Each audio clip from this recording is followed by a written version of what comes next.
Bien, de vuelta con ustedes, 1 de la tarde con 16 minutos de este martes 8 de febrero. Posterior a la revisión de las informaciones, entramos en materia de nuestra entrevista política, que siempre es el tema que abordamos en nuestro espacio y un tema que es importante nuevamente enamorar al ciudadano de la política. Y por allí quisiéramos comenzar con nuestro invitado, Enrique Ochoa Antich, es dirigente político, escritor y ha sido también miembro del Poder Legislativo en algún periodo. Dos veces previo a la Asamblea Nacional, cuando era el Congreso de la República. Cómo no. Un gusto tenerlo acá con nosotros en el estudio. Bueno, gracias. Y bueno, tú dices que hay que enamorar otra vez a la gente de la política. Yo no sé si la gente estará enamorada de la política o no, pero hablan muchísimo de política, ¿no? Hoy se habla de política. Sí, porque yo sí creo. Uno se mete en Twitter acá, y eso es todo el tiempo hablando de política. Pero quienes hemos tenido acá, que hoy son activistas políticos, que son dirigentes de partidos, hablan de un venezolano que está apático, pendiente de resolver sus problemas. Sí, es posible que haya eso. Quizás no hay una participación como en otras épocas, cuando los partidos políticos además eran fuertes. Nosotros, desde la llegada de Chávez en particular, que fue una individualidad, una personalidad caudillesca, y que por su propio discurso acabó con los viejos partidos en cierta forma. Algunos se han intentado recuperar un poquito, Acción Democrática, etcétera, pero acabó con los partidos. Él en cierta forma era una figura antipartido, y de hecho el partido que él creó era un partido más que todo formal, porque todos sabemos que quien tomaba las decisiones era él. Pero las viejas, ahora más bien hay con Maduro quizás una dirección un tanto más colectiva, porque Maduro no tiene esas mismas cualidades unipersonales que tenía Chávez. Pero aquello que vivimos mucho los venezolanos, y en particular yo me siento muy orgulloso de eso. Yo pasé 27 años de mi vida en un partido como el MAS, que era un partido, el MAS de Pompeyo Márquez, de Teodoro Petkov, etcétera. Es un partido lleno de debate, de discusiones, que tú comenzabas siendo un militante de base.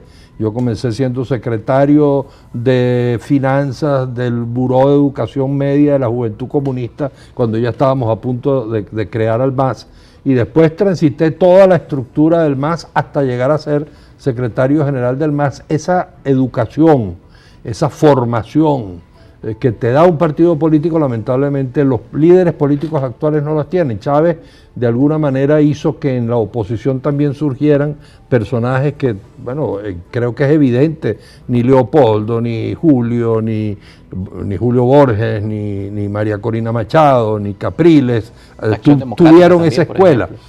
En Acción Democrática sí todavía pervive algo de esa escuela, la escuela de educarse, de aprender, porque tú ibas a un evento de un partido político y entonces presenciabas unos debates. Yo me imagino que en Acción Democrática y COPEI era lo mismo.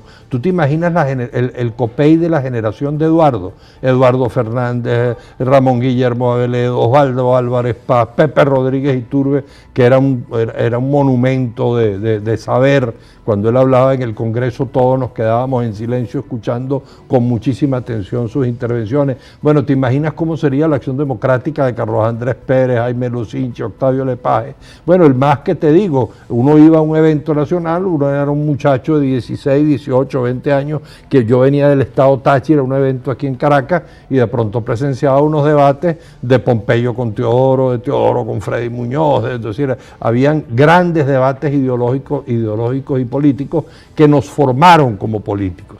Lamentablemente creo que una de las tragedias de la oposición es que por razones quizás mucho de formación artificial, algunos medios, creo que la vieja Globovisión tuvo mucha responsabilidad en eso, creó liderazgos ficticios, liderazgos muy superficiales, porque estos liderazgos partidistas que yo te digo, no es que eran solo, porque habían algunos que eran solo del partido, liderazgos de aparato partidista, pero en general todos nosotros teníamos un vínculo con la sociedad civil. Algunos fundaban asociaciones de vecinos. Yo, por ejemplo, me dediqué a fundar organizaciones no gubernamentales de derechos humanos, de los jubilados y los pensionados. Otros se dedicaron al mundo sindical. Entonces los partidos tenían raíces sociales.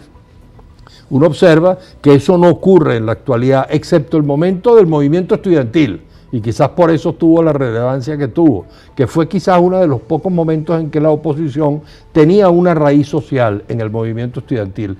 Pero ese liderazgo ficticio, ahora por el contrario del PSV, lo tengo que decir, tengo la impresión de que está tratando de hacer un esfuerzo, hicieron las primarias, hicieron unos debates, etcétera.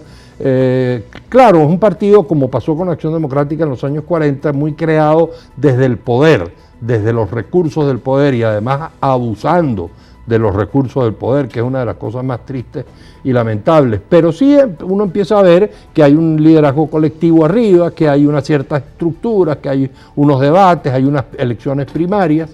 Entonces, bueno, esa es una deuda que tiene la oposición. Si quieren hacer algo, si la oposición quiere hacer algo, tiene que construir organizaciones, partidos, con programas, con liderazgo que no lo tiene, ¿no? Claro, y aparte de eso, para hablar del tema precisamente de los partidos políticos, este año 2022, lo ha dicho Enrique Márquez, que estuvo acá con nosotros la semana pasada, puede ser el año donde se tenga la oportunidad de renovar precisamente las organizaciones políticas. Para el 2024. Para el cronograma que nos queda de acá a 2024, cuando haya elecciones presidenciales según corresponde, o pase algún hecho sobrevenido que lleve a unas elecciones presidenciales. Lo cierto es que parte de eso es precisamente sincerarse la parte interna de los partidos.